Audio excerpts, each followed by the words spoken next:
Hello and welcome to Wow Mom. You're in for a treat today. This is like Christmas for me. It's my favorite day of the year. St. Teresa, little flower, but we call her St. Therese. And that's because at confirmation, when I was able to pick a name, that's the name I chose. And so she's a hero to me of the faith, just like in Hebrews 12. She's cheering me on everywhere I go, I know. And her big thing is Rose is because she said, I want to spend my heaven doing good on earth. And she does really, if you do it, a lot of times you will receive a rose. But enough about me. Here's my favorite guest today, Kelly Dolan. And she is going to be, we're going to share so many things today, right? We're going to share about St. Teresa and about little things with great love. But before I go, I don't even know if I got your bio, Kelly, but would you share a little about yourself? Anything you want to share about yourself? Sure. So Kelly Dolan, I'm married to Dave. Next, about 10 days from now, it'll be our 25th anniversary. So we're very excited about that. I have 4 children, all of whom live at home right now. So my youngest is 12 and my oldest is 24. So we've got 2 adult children living at home and 2 school-age children. And it's with all the excitement and all the blessings and all the crazy that goes with that. I'm a half-time English teacher. I teach high school English. And I'm involved in a variety of women's ministries outside of school. So I'm really happy. I've known Ellen for a long time, taught several of her kids, and she's one of my mentors in the faith and in motherhood. And I'm really excited to be here today.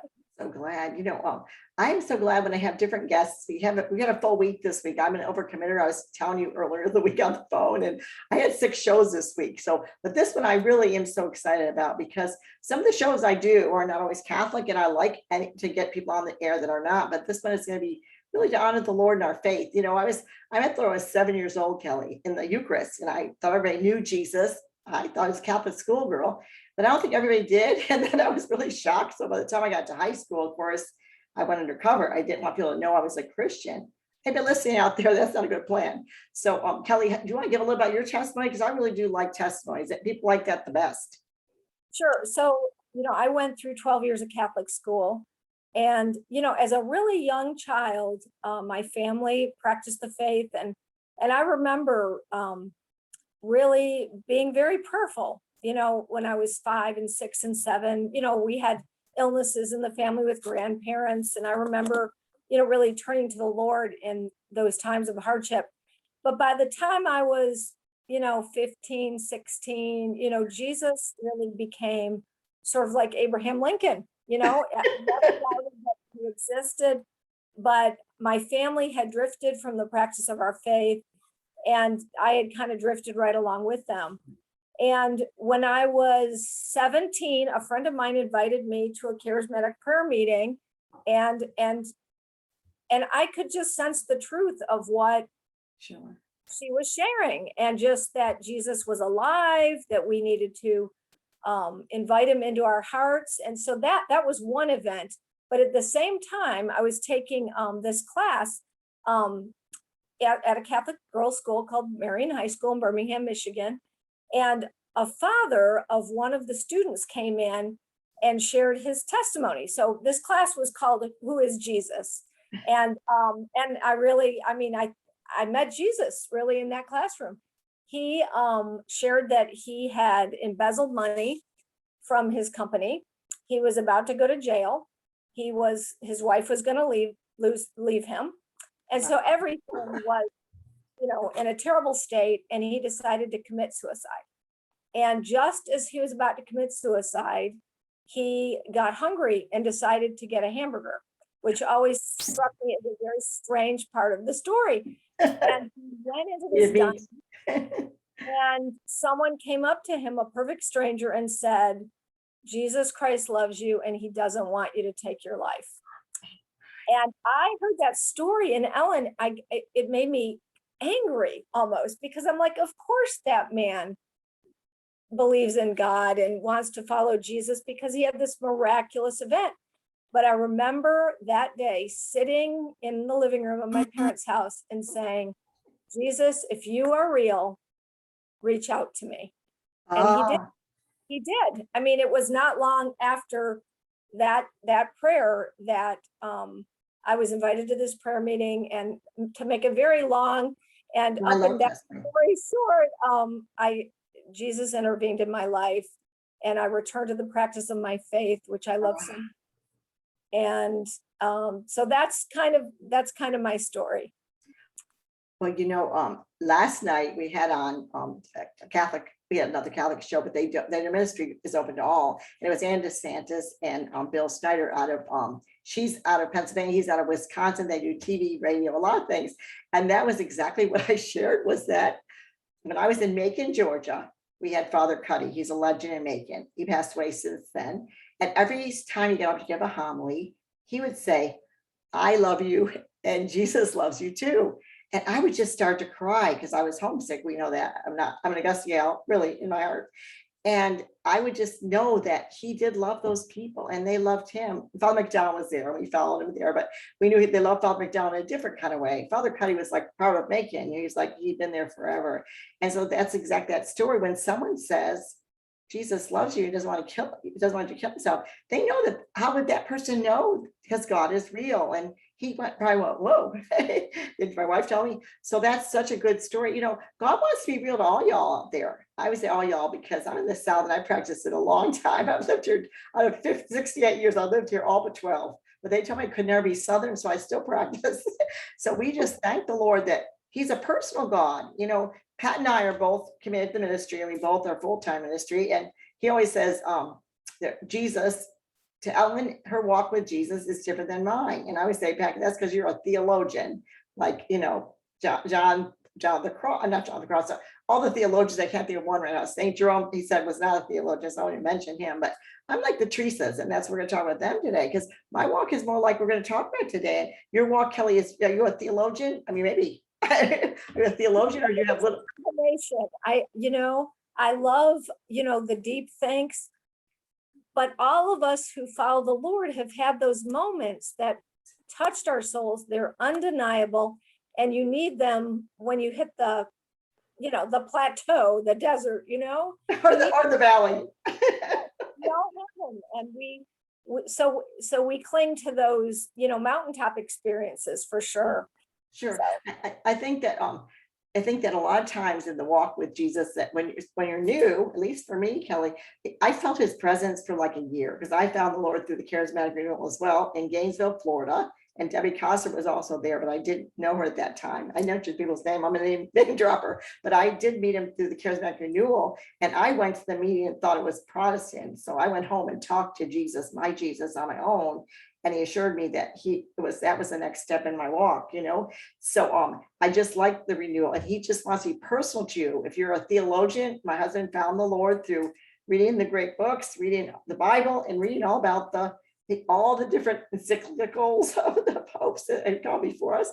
And I go, wow, someone can find the Lord through their intellect. But I found the Lord because he was my friend. When I was a little girl, he was always my friend. And that's how, now we're going to go back we're going to finally get to St. Teresa. He was her friend. See, yes. She didn't have a mother. She didn't have a mother. So her sister, who was like kind of like her idol, became her mother. So what did you want to tell us, St. Teresa? I have so much I want to say. We're going to do half on her and then half on the Little Things with Great Love, which is the same thing. Right. What are your favorite things about St. Teresa, the little flower? She was probably the first saint that I read about as an adult Catholic. So I read, all the little saint stories growing up. But I remember reading The Story of a Soul, and, you have to be struck by how, just how intimate she was with the Lord. She endured tremendous suffering. So this idea that people who love God, we don't believe in the prosperity gospel. Okay. Thank you. That's really doesn't hold up, but she was so united to Jesus in all of that. And I think it's just so freeing that her way was so simple, and she wasn't focused on, going to the ends of the world and converting souls. And yet she's a doctor of the church, and undoubtedly has converted many, many people, or drawn, believers to greater depths of faith and intimacy with Jesus. So, she just focused on doing the little humble things. And I think that makes her so accessible. We can all relate to that. And I think I was telling you on the phone the other day, when my grandmother was a very devout Catholic, and when she died, many months after she died, someone passed on a box of religious articles. And one of the things was this little tiny, very tattered, fragile relic of St. Teresa, the little flower. And I was like, oh my gosh, this is so awesome. And it sits on my bedside. And I think I've actually spilled coffee on it a few times, but it's very precious because I think, and I'll give it to my daughter one day. And I just think it's very inspiring to think you can do small, humble steps. You don't have to be a towering intellect, but God loves the people with the towering intellect. You don't have to go to the ends of the earth, but God loves those people too. It's a big, broad church. That's And right. there's a place for those small, humble souls who want to do small things with great love. That's right. And everyone has different gifts and talents. So their small thing with great love will be different than ours. I was reading in my book today, I write for Catholic moms. So I was reading my prayer companion. They made this a long time ago. They have every day for you out there that want to read. They have devotionals every day with according to the gospel. I write some of the devotionals now, but this is before I came. And Lisa, I can never pronounce her name right, Hendy. She actually started Catholic Mom before it became part of I can't think part of I'll think of it in a minute. The priest that now it's with Daniel Bean as the manager, and then they have the priest too. And we don't take out bloopers, so that'll be my first one. But I love what she titled her thing about St. Teresa Day. She put down the difficult little way. And her point was that just kind of like me, when I was a new charismatic in Alleluia, because I'm an associate and she's a full-time member of Alleluia, a covenant member. But when we started, I wanted to be like Evelyn. Do you remember Evelyn Kelley or no? Evelyn Gailey? Yeah, I want to be Evelyn. You don't remember? Okay, Evelyn was a legend. She wore the red hat, and I think she was red hat, and she's lived with the Garretts. And Evelyn you get prayer watch from Evelyn, and she'd go like, I don't know, in the spirit or here, but I pass it to you, and it was the whole thing. And I said, well, I'd be like Evelyn, everyone, because I'm gonna get temple there, and they go, you can't. You have all these children. You got to stay. You can't be in prayer all the time. You have to stay, at the place where you're Martha instead of Mary. And so now that I'm elder, I can spend a lot more time in prayer. So if you're a young mother and you want to do a little way, Lisa's point was that it's easier sometimes to do some of the things that are, you want to do rather than give the child a glass of milk or water or something that you fix your husband a nice dinner or something like that. So I really am a Mary, but I got to be a Martha during those years because I kept going, but Mary chose the better portion. Mary chose the better portion, and God wasn't listening. So I'll tell you who helped me is Larry Stinger helped me. He came over to prayer and you got to stay when the kids need something. That is being Jesus. We're being Jesus, and we have to have our prayer time. I have to have a prayer time, Kelly. You know why? It's time, like we talked on the phone. It's time alone. I thought when I was a writer, have somebody go, Mom, and I go, well, I would love to help with the grandkids, but I have a deadline, which I really do. And it gives me time to be, we talked about introvert, extrovert, remember about that? And you and I decided my daughter, Kate and I were talking about it. She said she was an introvert, extrovert. I said, well, I'm an extrovert, introvert. So that's my time alone. So what do you think about being married? Chose the better portion, but we have to be Marthas. And sometimes for a long time, I've been married 47 years, and I had a baby bring home. I went on a honeymoon, and inside me was my souvenir. And I had only found where babies came from when I was 16. So I was like, oh my word. And they go like this, the rabbit died. So that's my toddler. And so I wasn't really functioning as a mother in my mind. When I got married, I thought, well, I'm anorexic. I'll probably not have no children. And then God surprised me with 8. So we have to be that Martha. So are you a Martha or Mary now? Because you have some growing up. Yeah, it does change for sure. And if I had something to say to the moms with the little kids is, the little ones is, just be gentle with yourself. Be gentle. The longer you're a mother and a wife, I think the more perspective you have, and those years are very intense, but they also are fleeting, as we all know. Babies don't keep, as the saying goes. So yeah, I think that when I was reading over your notes, I was really struck by the story of Veronica. Okay. So did Veronica wiped the face of Jesus during his road to Calvary. She didn't save him from dying. That's She right. couldn't save him from dying, but she could comfort him along the way. And I just think that's one of the corporal works of mercy, is that we're there for other people, beginning with our husband and our children, and we do those things. So you could say, what did Veronica really do? Well, she comforted Jesus at his great, at a moment of, great anguish. And that's a holy thing. So yeah, we do have to, mothers with very young children, we all remember, when our children could finally put their own shoes on. We're like, somebody We applaud. or a seatbelt, or use the potty and all those things, because that is, when you have all needy people around you, it is very demanding. But you are doing it for Jesus, and you are being Veronica, and you are wiping the face of Christ, and you have to try and do it with kindness, and it takes so much more than any of us ever has at a given moment. It's very hard, when you don't get much sleep, and everybody's needy, everybody wants a part of you, but it's so important. And I just think mothers, we do the corporal works of mercy. We feed the hungry, we clothe the naked, and we kiss the boo-boos, and they get older, and of course some of that does change, but I've got college students living here. They're in the middle of midterms. And if I can throw a load of wash in for them, that's kind. They are very stressed. They are very busy. If I, can buy the groceries that they can grab and go, then I should do that. If I can, make the pot of coffee in the morning, I can do that. If I can buy people's favorite creamer, even though they're older, it all comes down to food and laundry. I think it's Especially they're men. feed and clothe people, and they still appreciate it when they're older. They really do. And when those things don't go well, like when we don't have groceries and the laundry isn't kept up, it just don't go well. It just doesn't go well, It's like, I think I'm hungry.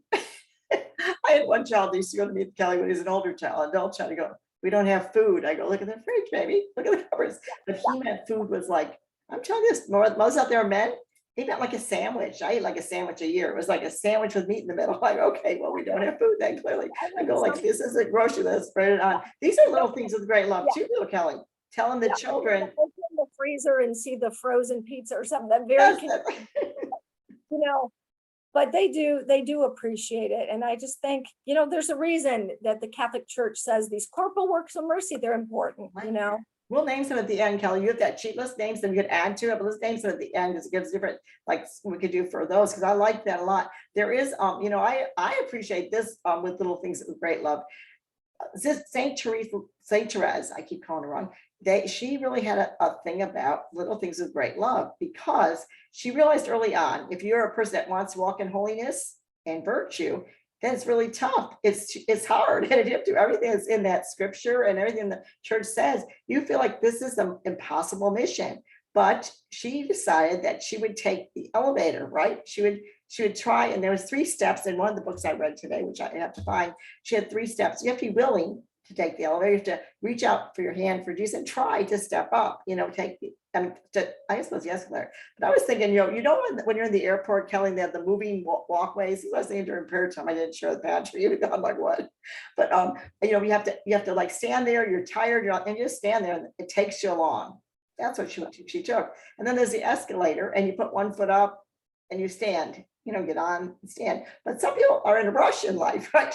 So instead of knowing that God is carrying them on the little thing at the airport, which I don't know the name of, maybe the walkway, and then the escalator, they want to run up the stairs at the elevator. But if you take a pause, because I'm all about the pause, especially if you feel unpeaceful, confused, or mad, take a little pause, and then say, Lord, what are you trying to show me, or help me to do this? It does help me. That's, some don't get in your prayer time, say someone in the middle of the day, especially if you're a young mother, you're getting ready to, walk out the door and one child needs a diaper change. We know that one. We say, oh, what's the courteous thing to do? Well, take time to be a little late. So I'm saying that taking a pause can say to you, I gotta take a pause right now and just pray. There's one saint, Kelly, I don't know which one it is, where if she felt like something was wrong right away, like she had said something wrong, or she wasn't in the will of God or in the grace, we walk in grace, we know that feels differently than walking in the flesh.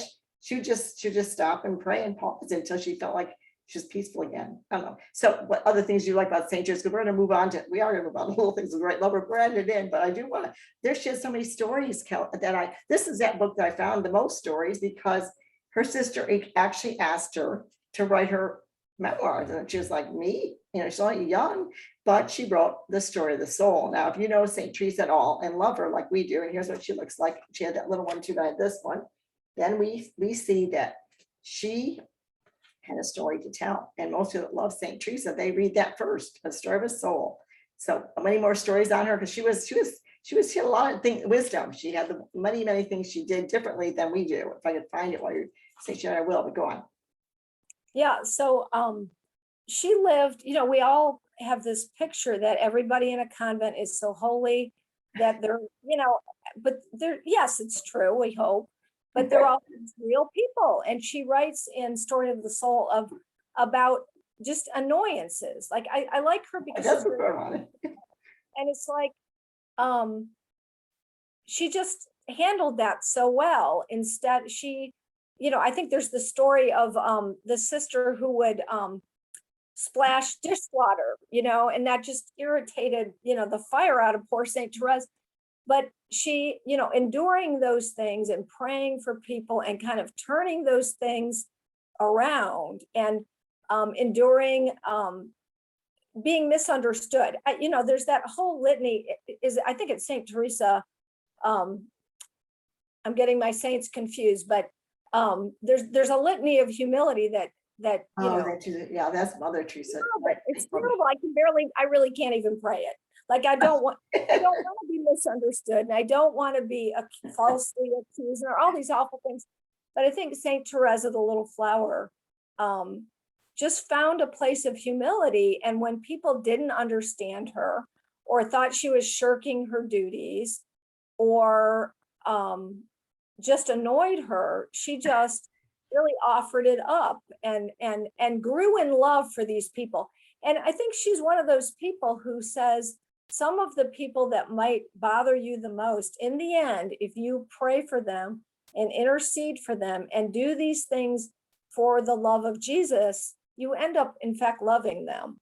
That's right. And I think that is. I'm probably the one that splashes the water, Kelly. I had thought that if I were to do the dishes, I'm doing it with the bubbles. And I taught the kids out, fill the dish. They'll go, why? Now as adults, they go, why are you filling up so much? I want the bubbles to like. I was probably that child. I'm an adult.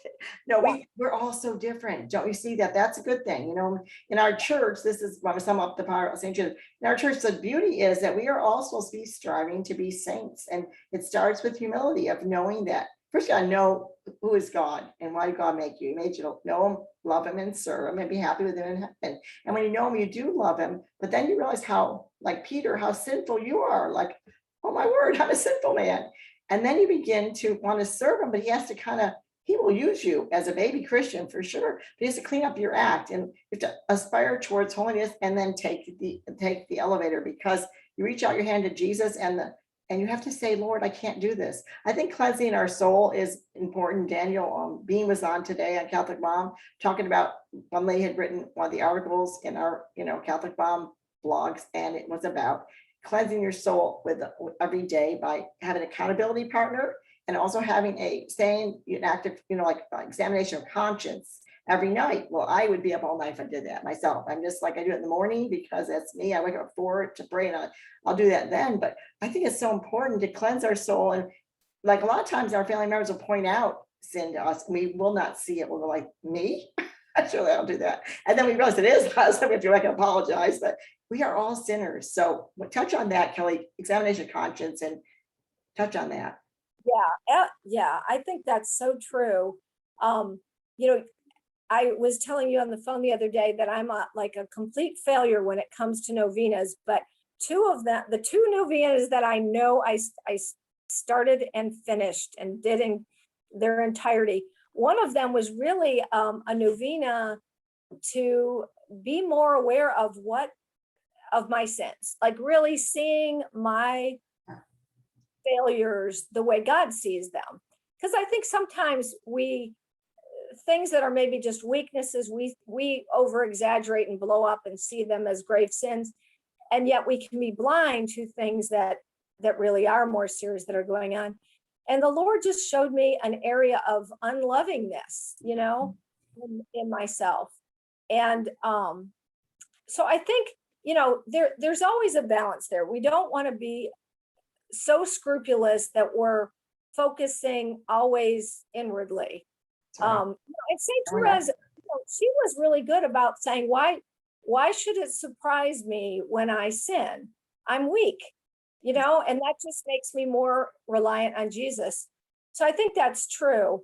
And like St. Therese, we just need to offer those faults to the Lord and just say, Jesus, I don't like this side of me. That's right.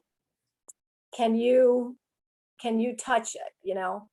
Her whole thing was humility. So she wasn't surprised when she didn't hit the mark in all areas. And it just made her draw closer to Jesus and rely more on him. So that's what we do. It's a bit arrogant for us to think, oh, I would never do that, or I'm better than that. Well, this is my first mistake of the day. And then they go, you only made one? I go, well, I guess I made more.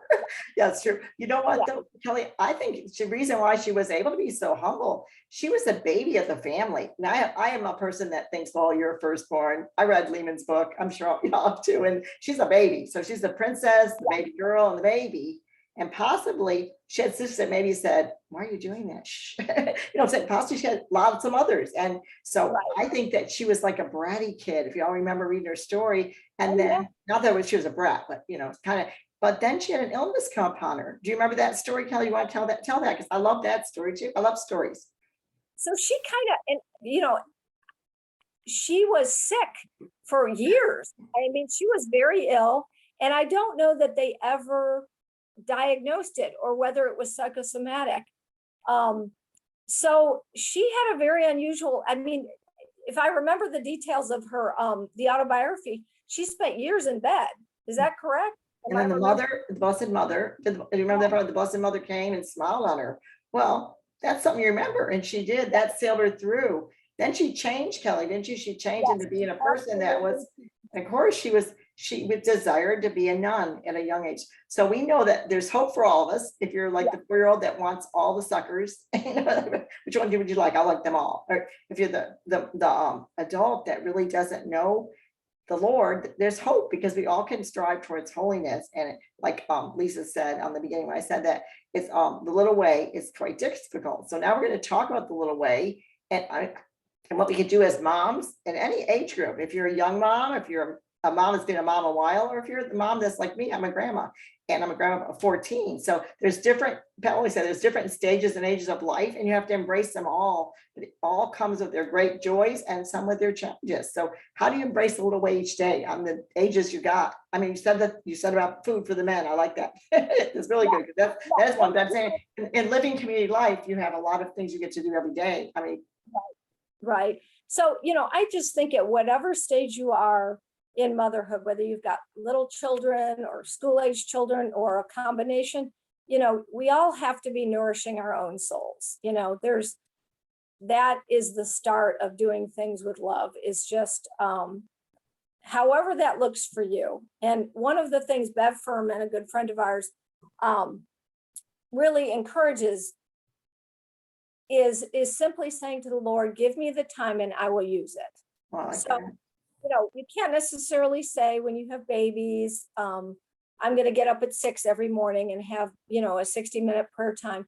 But you can say, Lord, give me a window and I will use it. So maybe it's at 6 in the morning, or maybe it's when the baby goes down for a nap, or maybe it's when everybody's playing quietly, but taking advantage of that time when the Lord provides it. And I think whether whatever stage you are in motherhood, nourishing your soul will help you do those small things in great love. Because if you're not nourishing your soul, that, you're probably not going to be the loving person you are to other people. When I was jotting down a few notes, I just, thinking about simplicity, I think having a simple life can help us respond in love because we're not so overwhelmed That's right. by all the circumstances. When I had babies, maybe not the first two, maybe the last two, I took maternity leave. I had no job. I was not working out. That's But because I'm like, if I had a real job, I would take maternity leave. I would set aside a time to just take care of my children full time without running around, jumping in the car every 10 minutes. And so again, I think it was with the last two, I took maternity leave and just for about 3 or 4 months, didn't attend things, didn't do my usual catechism classes, didn't serve, really just hunkered down and took care of my babies. And that helps you respond better in love. When you're not getting any sleep, at least okay, I got no sleep last night, but I don't have anywhere to go today. And that helped me respond in love better. I think we all need to know ourselves, just about 1.5 years ago, we got a dog. My kids always wanted a dog. I grew up with dogs and I always thought, well, I'll have a dog. But when I had little children, I just did not think I could handle little children and a dog. So we didn't have a dog till I didn't have little children anymore. And now other people can balance much better than I can, but that was just me. I think if we know our limitations and we respect who we are, we're going to respond in love a little bit better, So some of these are kind of, sort of foundational. You lay the foundation to respond well. And things like, if I were talking to a mom whose kids were, let's say 4 and 6 and 8, be slow to jump into the whole sports arena. It's great fun. That's a good word too. When I was a kid, you started playing sports around age 10, and now you start playing sports around age 3 or 4 or 5. And if you wait till they're 6, they're like, never going to be any good at it or something. But once you start moving out of the home, it's great fun and I love it, but it takes on a life of its own, and that can rob you of some of the margin that you need to be the mother who responds in love. So if I had to, I would redo some of those kinds of things. I think stress really decreases our ability to respond in love. So to the extent that we can, minimize the amount of stuff we have, the amount of busyness in our life. I never had anyone cleaning our house, but if, to any mother who can outsource some of that, you absolutely outsource that. If you can, it builds humility. Yeah, and if you can, absolutely.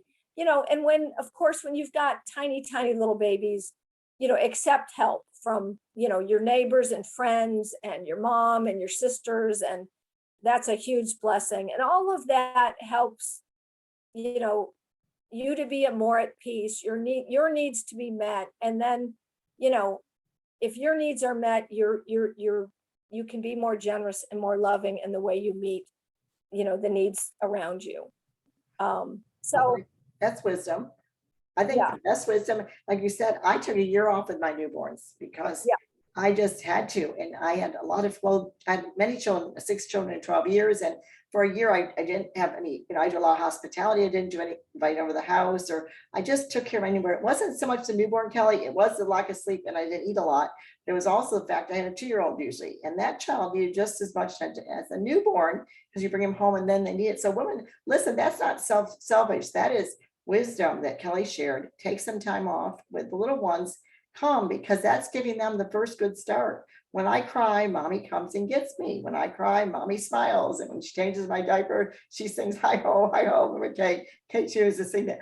I think it's a great way to show virtue. And, part of Little Things with Great Love, Kelly, I was thinking, is that you're training those children up too. Of course, I don't have to look at my notes, I'm doing nothing off the paper. That's okay, I like this. But you begin to train them in virtue. Now, training a child in virtue takes a lot of little things with great love, because when you say have patience, they don't learn it the first time. It takes a little while. And tying their shoe. I mean, I used to outsource that to I read one of my own books that Tyler taught Caleb to tie her shoe. I chose Tyler. I didn't know he was the boy. Caleb was little. I remember 6 child, so he met in 12, 13, 14. And a 14-year-old teenager teaching the little baby to tie her shoe. But I did a lot of that because I believed I learned from Harriet. And so this show is kind of like some wisdom on little things with great love, along with St. Therese. I'm sure that the sisters did that. I'm sure they took care of many things, even when the mom was alive, to help her out, because large families, you're not a one-man band, you can't do it all. I don't know. So I like the other thing you said too about the fact that take care, make the mom feel happy inside and spiritually fed. But I also think of one area that I really failed at, Kelly. And if you know me at all, or heard about me, I didn't take time for me, because I always thought I got it. I got it. I go, then would go, can you watch my kids? I'm going to the grocery store. I say, sure. And I take their kids to the mall to see Santa with like 12 kids in the day when I was more healthy in my body. And I would think nothing of it. But then when you get older, you kind of realize that isn't peaceful. And so you go like, okay, I'll take a minute. And so I had to take off some time. It is all trial and error. And I think it is. And you don't, you have a baby, but you don't. I had high needs babies, and I had babies who nap just like the babies in the books, and really, okay, then we want to meet you. All these ladies. You just really don't know how it's all going to go, how you're going to feel. And so there's a lot of there's a lot of trial and error, including, I mean, every year my kids are older, and but every year we kind of have to figure out what we're going to take on. Are we going to, I have a son who's a great swimmer. Are we going to do year-round swimming? I have a daughter who plays the violin. How much are we going to be committed to that? And nobody gets that that perfect balance. And so you tweak it and you figure out, am I spending, all my time, running hither and yon, and we never eat together, and we're never, the house is a disaster. We're all different.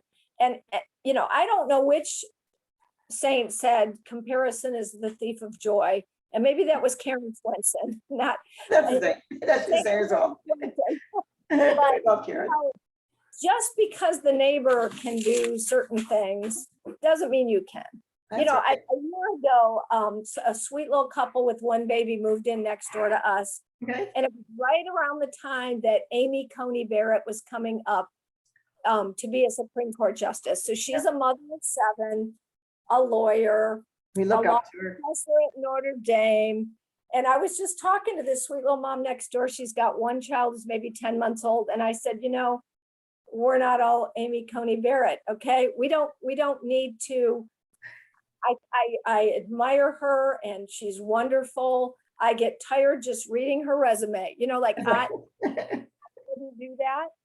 And if I did, I would have left my children in the dust. I would not have been doing small things with great love. I wouldn't have been doing anything with great love. Who we are. And not really compare ourselves to the people next door whose house may be cleaner, and kids are better groomed, and their yard looks awesome, and her flowers are we need to. And St. Therese would have just, it was St. Therese and Jesus. That's right. Comparing herself to all the other sisters. And so we have to be gentle with ourselves, with all of that. And so, the other thing I would say to any mom, especially with little kids, is just to have perspective, because some seasons, like if you've got a baby who doesn't sleep, or the colicky baby who cries, or, the 3-year-old who won't potty train, or, That's only one. two shall pass, I almost, like that. I think that there certainly are moms who deal with kids who are disabled, or have serious health problems. And that's a different kind of hard. And I think, the other moms need to rally and support those families who are dealing with, very serious and longer term problems. But a lot of the things that we go through as moms are short. I mean, I had some postpartum depression, I had nursing problems, I had, but they're short term. Now, when you're in the middle of them, they don't seem short term at all. They No. seem very, very, and that's where, I loved what you wrote in your notes about being there, like being there, Yes. and how important it is. When I had postpartum depression with my first child, and it wasn't severe, but every time I sat down, I just cried. I'd look at the baby, I'd cry. I'd look at the TV, I'd cry. I'd read a book, I'd cry. And one of my friends just showed up at my house and sat there while I cried. I mean, that's right. I God sent the angel. Yeah, it's okay. So I think being there for other moms is just so important. That's very good. Later at the end, I want you to read those quotes because all the different Teresas had one, but I'm letting you do that part. But let's just touch on that page, Kelly, because it's about, there's 3 things that we suggest for, there's probably 1,000. Prayer, and we'll tell some ways that you can pray, and some service, and then be there, like she mentioned. So we should start with be there, right? Be there. So what are some of the examples of be there? You could name your own. I just have a list because I write notes. And I wrote this in a talk, but I write notes and I have to look at them. One thing is I can't see, Kelly, and the other thing, I always let the Holy Spirit lead, but I did figure something out, and I know y'all will laugh out there. I told Kelly I like it to be video over audio because I interrupt if I can't see her mouth moving because I think she's done. Because I'm like, as soon as one pauses, I think it's my turn. I jump in. So I did that, and I found with Kelly, there's the only person it's ever happened on. When you speak and I spat in like yes or whatever, you blurb out a little. So I noticed so God's doing you a courtesy, really, because I would go, oh Lord, why is she going in and out? It's because when I say, even if I laugh, you do. So that's kind of like, I wish God would do that every time, because I would interrupt people, because it's really, that'd be my faux pas. But so let's name some of these, Kelly, because I think these are practical, or you name your own. Be there. I like to be there with the mom. The example I thought of when I was reading your notes is I've been dealing with a lot of skin cancers for the past 2 years. So I don't know, probably you can't see on my chin, but I've got a big scar from here to here and here to here. And that's one of, I don't know, 25 skin cancers I've had removed in the past year and a half or so. And one night when I was really feeling overwhelmed by the latest report I had from my dermatologist, I was at a prayer meeting and Diane Concrete was there. And Diane and I have been friends for 30 years. And I lived with her when she was having problems with skin cancers. Because, it happens when you're about 40, a lifetime of sun exposure, and you start kind of paying the price. And so I just went up and I said, Diane, would you pray for me? Because I am dealing with all these skin cancers.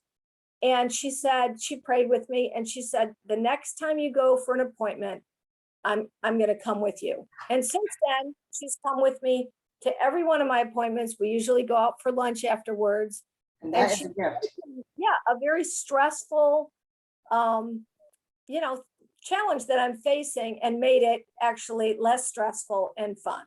So I think that's an example of how we can just good with people. Do you see like when I interrupt you, how it does that? God's saying, let Kelly talk. I have one too. One of my dearest friends, Sue Hoyt, in the day, it was a small Montclair group that this community is divided into little areas that we all live near each other, which was wonderful for me. And it helped me through motherhood because you got someone that's there. Sue Hoyt was one of my good friends. I wrote about it in the newspaper. I wrote about how she used to do the carpools for me when I had babies. I was taking that time off, and she would come over and take the carpools for me from Montclair to the LA school. But what was in the cost is that Sue had to bring the baby she was watching for extra money and she didn't have a car. So she'd borrow my car carrying a baby through the winter. I had all winter babies, so it was easy to stay home. And she would come help me. The other thing Sue would do, Kelly, you'll find this funny. I'm not a nurse. I don't even do dogs. So I don't do those two things I don't do. And when something would happen in my house, I would panic, like I wasn't the brave mother, like maybe stuff like Susie Lucky or something. I would get on the phone, and I lived in Carlos's house when he used to live on Montclair. And I'd call Sue and I'd say, Sue, and it's Josh's garage. Josh just hit his eye with the broom. I came to look, and I'd hold my baby like this. He's old. He was like 2, 3. He wasn't like a newborn. And I'd wait for her to come, and she'd come running, and then she'd look. One time, Susie Lucky came because I had little Sean. He was a preemie, and I didn't think he was breathing because he nursed, and he just went, you know how they do. And I thought the baby said. So Susie White comes running down, and she said, look, Ellen, see when their chest goes up and down? My 7th child. I was that panicky mother. But Sue would come, and Sue Sarah, of course. I named Sue's again because that's it's on the show, any other show. Sue Sarah would always be there to say the right thing, either over the phone or in person. She's my mentor too. And I just thank the Lord for people that hear the Lord and say, gee, don't make fun of her. She can't take it if her child hit with the broom. They would always be fine, Kelly. They'd always be fine, maybe panicking. And they would come, just being there. So now we go on, because we're close to the end. We had a long show, but I did enjoy it. We're on service, and we talked a little bit about moms bringing meals, and accept that service. That's your break. I always say to people, this is your break. If they bring the meals, take them. So what tell about service? And I went for that too. Well, I think what you said about Sue Hoyt is so true. For some moms, when they've got a bunch of little ones, like getting a gallon of milk at the grocery store is like an ordeal. That's like not worth, all the car seats and the shoes so, I am a very poor meal planner. So I always tell my friends, if you need something from the grocery store, I go just about every day. I'll pick something for you, and that can be very covering the carpool, or can I go to the pharmacy and get something for you? Because I think both the moms with all the littles and some older folks are just not as mobile. You can't just jump in the car, hop to the post office, hop to the pharmacy, and that is a huge that's a huge service. I know some people were doing that when we were really locked down because of COVID, so people who were not as at risk for, health problems would just say, I'm going to the grocery store. What do you need? And I think that's just very kind. And carpooling, absolutely. That's a huge help. And, I know Dave, my husband, Dave just got back he was in England for 3 weeks. Wow. And all the vehicles went belly up, right before he left. And a neighbor just came over and, helped us fix a flat. That kind of thing. Or she lives in a village full of people that walk wholeheartedly for the Lord. It sound like random strangers, but they live their life like Acts where they take care of each other. No, thank you for sharing that. Service is huge when you have little ones. Don't you think service is like your main one? You just don't say, I'll pray for you. Please just come over and do a dish. Right. I was going to say, mine is sad, Kelly. So I cry. It's just who I am. When my baby Zachary died, he had trisomy 18, and it was a shock. It was the days before we did ultrasound. So I had no idea. There were 25 people in the room when he was birthed, and not birth, when after he was born, they all came to support me. But more than that, we had to leave him in the hospital, because he had passed away. And I had said, if I have another baby, I'll bathe the baby. I never bathed the baby either. Kelly, you're kind of an idiot. I didn't bathe Pat. That's his job. I'm gonna bathe this baby. Well, Lily Weddle, she was Lily Weddle then, Lily Weddle Acosta. She went to the hospital and she bathed my baby. She said, I thought you would, because she's my support group. I didn't even know till years later, she told me, I'm so blessed for that, because this is the first day I was going to bathe. She took the time. It was the day of his birth, and then we had a lot of ordeal when you have a baby and it passed away. We left right away after the baby, was all the things were with, and he lived 3 hours. It's not like he was not alive the whole time. But the better than that is after I got home, of course, you come home to an empty house, an empty nursery, and the sisters came over, and so I would cry. And I know Dottie was there, and I know Roxana, there was Bryce too. I know a lot of women were there. I'm forgetting your name, but I just remember Dottie just sitting there and being there with me. And I remember that Roxana Sally, my friend Sally Gartman, she took it down. They took down the nursery for me. That's something really hard to do. And then top it off, Roxana said, I'll return all the gifts. And I had just enough money to pay for his little gravestone, which Pat designed. And I just want to say, mothers, that's the time. That is when you really need them. That's when you need little things of great love. And you may forget their names or who was there, but I mean, at the funeral, there were 500 people. Now, I don't know your names either, but I was blessed by the numbers. It sounds silly. The numbers meant a lot because even my Ella, who helped me with my housework, because I wasn't doing that either. I mostly did the prayer and kept order and kept the carpools going. But we thank the Lord for those little people that are like St. Teresa's little flower, and they do things for you, and you may remember their name. We thank y'all right now, right? Can we thank them all? We thank. There's a great way to raise my little ones, and my bigger ones was in a Christian community where people cared, and care means time. They'd be there. So last one on prayer, and then we got to end, Kelly. But if they say this, some will tell me your show is too long. Well, watch this to the end because sometimes you miss the best is yet to come. So prayer. What do you think? Anything you want to say about prayer? Being in the 3 were prayer, service, and be there. Prayer. Yeah, I just think being believers and interceding for each other, lifting each other's burdens up. Like I had a long bout with secondary infertility, and I do believe that my last 2 children are simply the result of many people interceding for us. Like prayer moves mountains. We can be the people who lower the paralytic through the roof. And the Gospels are just full of those examples of the insistent friend who goes before the Lord repeatedly. And that's what we need to be for each other, is lifting up each other's needs every day. Well, my one with prayer is a recent one. And I did, at first when it started, I don't like a lot of interruptions. I like to get my work done, but in the morning at about 6 o'clock, a lot of us take our prayer time. And the way I know is I have Debbie Cosper and Shay and Pat Haney are my little retreat sisters for the mountaintop. And in the morning, it starts with the texts. Can you pray for it? I'm doing like right now, praying for some lost item or, and they'll all start with their little prayers. And then some will say a scripture, what the Lord said. And I have another one with my friend June and Jane and my newer friends from when I moved a couple times, and then Joanna and Judy Hartley, and there's Ann's on that one too. And they start with their prayers. One lady will write a little devotional for the day. She gets it from somewhere. And that means so much to me. I go, guys, you know what this is? It's like a wall of love around us, that we know that when we say, will you pray? I'm on a podcast I call Judy Hardy with Kelly Dolan. We know that they're praying. We pray out loud. Judy Hardy's been my prayer partner for 25 years. Having that lifeline, not 25 years, more than that, 30 years, as old as Jimmy and Sean.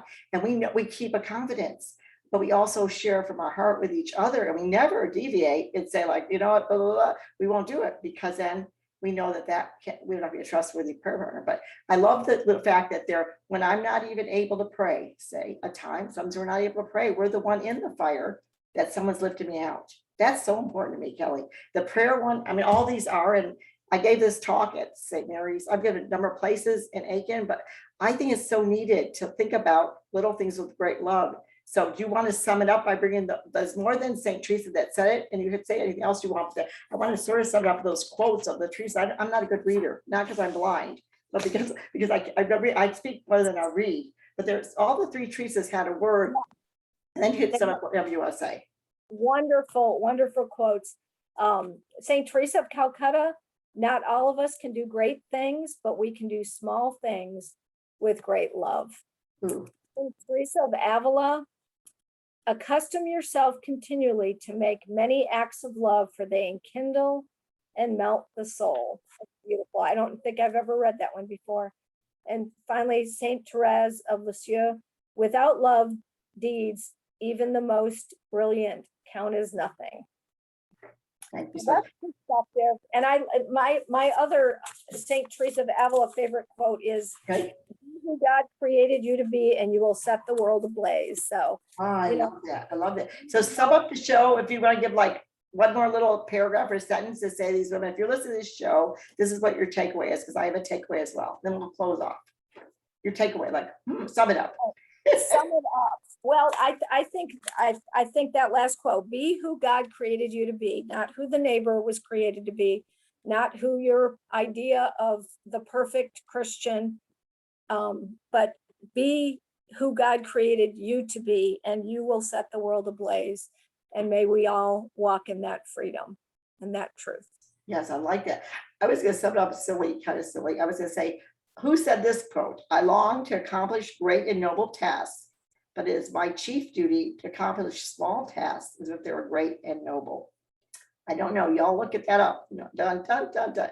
It was Helen Keller, a blind deaf woman who she couldn't see, she couldn't hear. It sounds like I'm up there, but I was going, Mama, I can't see, I can't hear. She really couldn't. And she took small steps to get better. Don't be blind to others' needs.